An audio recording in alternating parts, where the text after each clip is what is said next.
It's hard to talk about the history of the Montana Lady Griz program without talking about Skyla Sisco.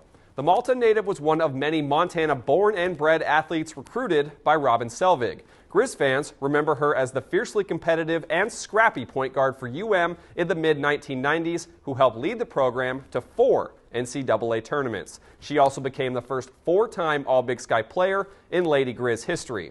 However, she's in the game of her life with a second battle with breast cancer. But she isn't alone with her community by her side.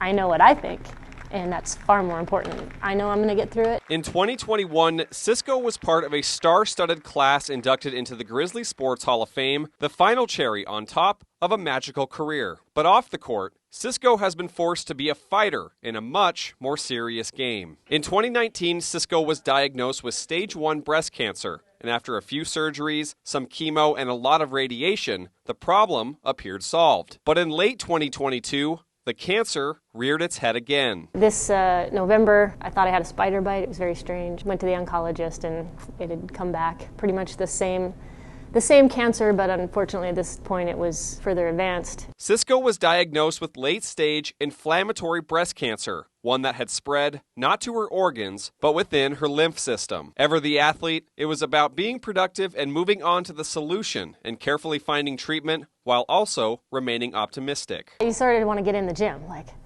okay, well, let's start working on it. Let's go. The mental battle is definitely the hardest. And there's a cultural issue too. You know, you just hear the C word and I think we all just panic. It's fair, very fair to a large extent, but it's also like super critically important to understand that there's a huge mental component. That positive mental attitude falls in line with a deep belief of hers, that the mind can have strong effects on the body. By staying positive and ready to combat her illness, along with keeping a healthy lifestyle, Sisco is able to take charge in her own battle. It's like shooting a free throw. Like your whole career you're told, you never tell yourself, don't miss, right? You're planting that seed of miss. Instead, you're like, I'm gonna drain this free throw. That's the mentality I'm taking in, is like, I'm gonna beat it, I'm going to. And so I'm gonna plan my future as I'm beating it. In the early stages, travel, finding doctors, and the right treatments took up the bulk of her time. But she found an option in Arizona, where she's locating for 3 months as she begins treatment, one that takes a more holistic and integrative approach, while still using traditional methods. However, insurance doesn't cover the integrative treatment, so that is where Sisco's friend, Daphne Evans, comes in. Evans convinced Sisco to let her put together a GoFundMe to help pay for her friend's medical costs.